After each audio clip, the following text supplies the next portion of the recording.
இந்த வீடியோவில் சாம்பல் வந்துட்டு வச்சு நம்ம வந்துட்டு எப்படி ஒரு பூச்சி விரட்டி தயார் பண்ணலான்னு சொல்லிட்டு பார்க்கலாம்.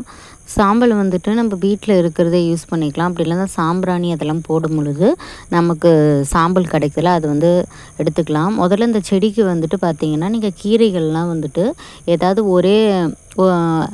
ஒரே ஒரு கீரையில் மட்டும் பார்த்திங்கன்னா சின்ன சின்னதாக ஓட்டை போட்டு சாப்பிட ஆரம்பிச்சிருக்கோம்.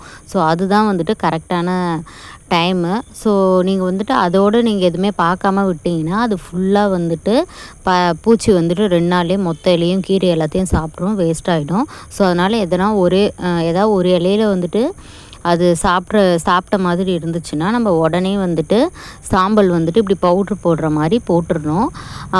போட்டுட்டு இப்போ சப்போஸ் மழை வந்துடுச்சு அப்படின்னா அந்த சாம்பல்லாம் கரைஞ்சிரும். ஸோ அப்படின்னா அது கரைஞ்சிரும். ஸோ அதனால் நம்ம மறுபடியும் அப்ளை பண்ணிகிட்டே இருக்கணும். சாம்பல் வந்துட்டு அந்த இலை மேலே வந்துட்டு ஃபுல்லாக பரவி இருக்கணும். ஸோ இப்படியே நம்ம பார்த்துட்டே சாம்பல் மட்டும் நம்ம போட்டு வச்சுட்டே இருந்தால் பூச்சி எதுவுமே தாக்காது, அப்படியே ஃப்ரெஷ்ஷாகவே இருக்கும். நம்மளுக்கு கீரை நம்ம டைரெக்டாக எடுத்துகிட்டு ஒரு வாட்டி அலசிட்டு நம்ம எடுத்து சாப்பிட்டுக்கலாம். தேங்க்யூ.